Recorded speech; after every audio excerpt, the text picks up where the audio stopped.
I know, I've seen these before. I get it. Is it already happening? Phil, Hi. congratulations.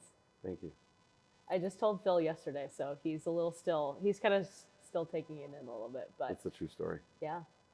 Let's start with this. You started at CFD during the Open last year, right? Correct. Somewhere around there? Yes, January 21st.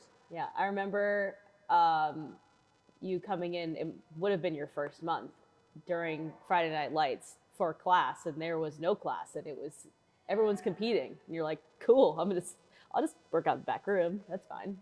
But how do we get from there to here? You were 100 pounds heavier, almost. 85, yeah. Yeah, 85 Really pounds plateauing.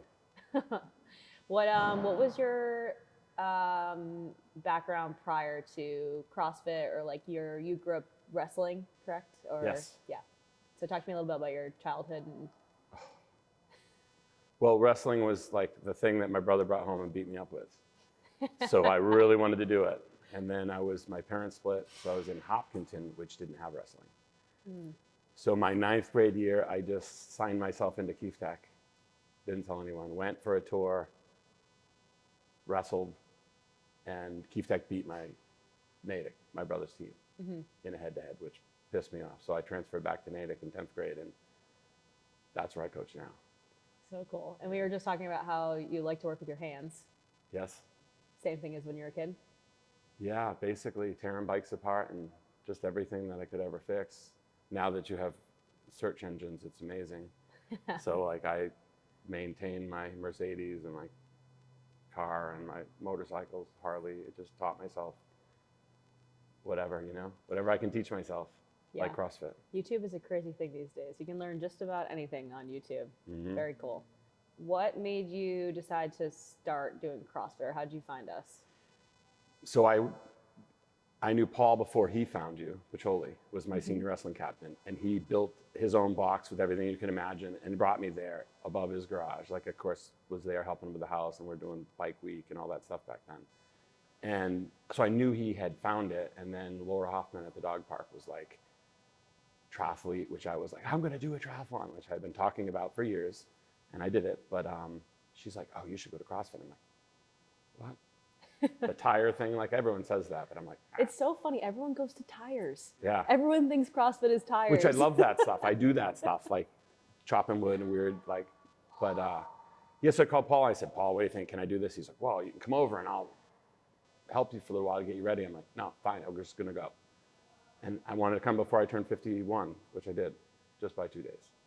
So cool. Yeah. And you did you start coming like 5 times a week, or did you start? No, God, no. I came once a week. Logan's like, if you come a second time, it starts to get easier. And I just remember Anna saying to me the first day, like, do you have your workout clothes? You can just work out. And I'm like, workout clothes? Like, I hadn't worked out since I was 25. I got my jeans, I got my boat shoes. I had no idea. I just wanted to sign up. She's like, come back. And I came back. Oh, so cool. And it was just day to day. When you really decided, like, hey, I'm really gonna go at this thing and try to lose some weight by the time you're turning, how old this year? 52. 52. Was there a turning point? Was there a decision at one point, or a click in your head? Yeah. Or like, and what did you do? Because I know that you don't just do CrossFit. You also wrestle a little bit too on the side and coach, but. Yeah, so it was all sort of came together, but I was in the hospital a year ago, November, for 5 days. Like, I'm pretty stubborn, so I was like sick for a few days and finally dragged my ass to the hospital, which is like, And of course, like, single dad, mom, my daughter's at home. Her mom's like, you've got to come to Dallas, like, that day. Your dad's in the hospital and he's really sick. And I'm like, no, I'm not. But they kept me for 5 days. And I was like, this is terrible.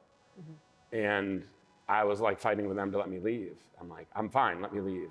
And they did. It was like some blood infection and I have no idea, but that was November. So I was like, no way. So I lost 23 pounds before I came. November, December, January, I'm like, I think I'm well enough. And I didn't really think of it as weight loss. I just, like, it's got to be different. That's it. Got to make it different. And Well, that's the way it came together. But I want to coach, I want to fight MMA. That's a stupid, That's so silly dream, which I cool. probably shouldn't do.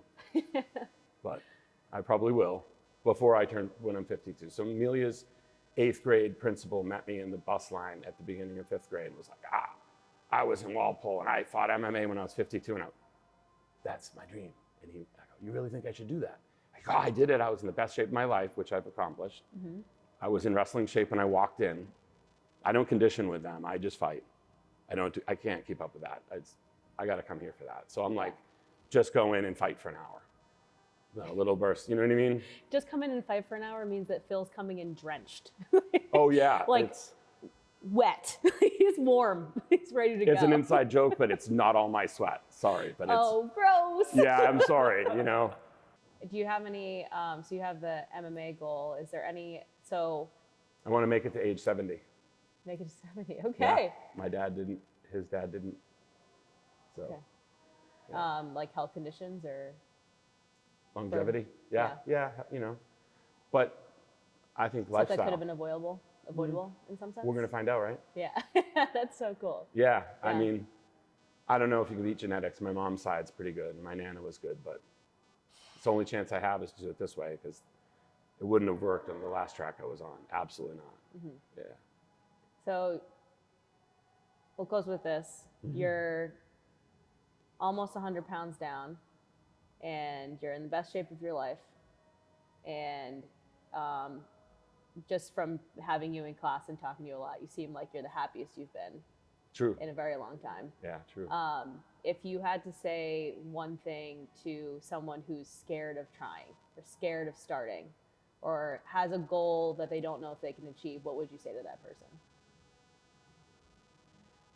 I think I try to say it already, but I don't know that you ever know. That's the thing. You never know if someone's really afraid. And I know that I was, truthfully, like I still was when you told me yesterday. Because it was noon, I hadn't been here at noon. I don't know why, but like literally I was like, leave, don't leave. So I would say number one, don't leave, especially if you get to the parking lot. Because sometimes it's like that. I don't know why. I don't know if I'm the only person, but accept the group, I would say, like, because that was never a thing for me training. I was always, and even for a long while, I was in the corner, sort of like, leave me alone, let me get real intense over here. But trust the group, make a friend, because that's really, you know, finding fitness friends here, it's really like been a challenge to find fitness friends elsewhere. But the ones that I have here, the support I have here, they know who they are. And it's like, accept that. Like, that's been the thing is when someone said to me at the beginning, you think you feel good now, wait 2 months. And I just sat and thought, interesting. And then of course I did that, you know, and it does work that way. It really does. And like, I come no matter what class and I see a face or a person, if not every person, and it lifts you up. So you gotta let that happen. But I guess probably the coaches too, like to ask questions and to be open and don't be afraid, I guess, or express that because you're not alone, I think. Yeah, for sure. I think a lot of people, especially with the word CrossFit, it hasn't quite gotten a good rap the past, 10 years or so. People think, like you said in the beginning, like it's tires and people dirty and, you know, rolling around in the mud. I It's loved not all that stuff. Yeah, I loved all that stuff. It was just, I don't think it doesn't, that is a misnomer to me, or that's a mischaracterization. Like to me, it's not like that. It's working, it's not like an aerobics class, you know, it's a group dynamic where you feed off the energy of others and you feed others. And it's just, that's the part of it where you're doing the consistency, where you just come and you get the help and you get through it with whatever adaptations. And we all know that it's important to modify, but like doing it, spending the 1 hour, it's 1 hour. I waste an hour in other gyms, like second gyms after I leave here. And just coming for the hour and letting someone else tell you what to do and just following the program. You guys know that. I don't know it, but I just like whatever's in your program, this stuff works. Yeah. Just do it, right? Yeah. But so I think that the system, whether it was the water challenge, the nutrition challenge, I just have kept doing all that stuff because it just fits. If you can make it fit your lifestyle, it will work. I mean, it's like someone said, what are you doing for food? I'm like, it's not that. It's really just coming. You know, once you're drawn in, you won't leave, I don't think. I don't see that many people leaving. Yeah. But I would encourage, I think it's great. I really do. I That's so tell good. everyone, like, everyone's like, what are you doing? I'm like, come with me. They are afraid. Yeah. Yeah. And I brought a few that are afraid, but. Yeah, honestly, it's just give it a try. Just see what happens. Like, what's the worst thing that could happen by trying something new? It's like we all face challenges in life, regardless of whether you're challenging yourself to come into a new gym or a new group or a new community, or you're challenging yourself to get a degree or whatever it might be. But like, Or overhead squats. We all know that's the challenge. yeah, but just taking that first step, just get to the parking lot. Okay, walk through the door. Yeah. Take your first class. This is harder than Yeah. law school. This was coming, like yesterday, I had more anxiety coming here than I did taking that test, guaranteed.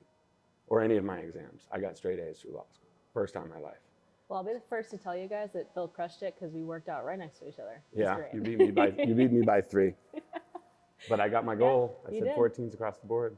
Crushed it. Yeah. Yeah, when this comes out, it was the EMOM 40. Everyone will know exactly what that Yeah, is. right. But I still don't know what EMOM means. Oh, every minute on the minute. Oh, okay. Yeah. There you go. You're awesome. Member of the month, guys. Phil Brown. That's it. That's it. Yeah. Good, shut that thing off. So hopefully I make it back for 5:30. That would be my whole, that's my whole thing. If I can get back today at 5:30. After I tricked you guys into letting me be your member of the month, your moth or whatever. Your mom. My modem. Yeah. Oh yeah, modem is what it.